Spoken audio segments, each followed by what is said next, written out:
Hi friends, మాది పప్పు ములక్కాయ, పప్పుచారు ములక్కాయ. నేను ఎలా చేస్తాను, మీరు ఎలా చేస్తారు కామెంట్ చేయండి ఫ్రెండ్స్. దీంట్లో పసుపు,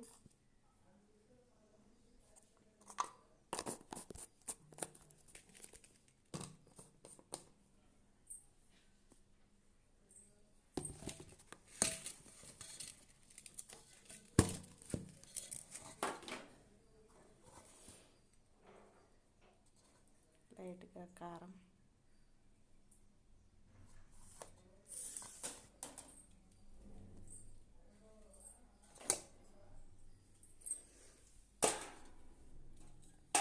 వాటర్. పప్పుచారు మీరు ఎలా చేస్తారు కామెంట్ చేయండి ఫ్రెండ్స్. Like and subscribe.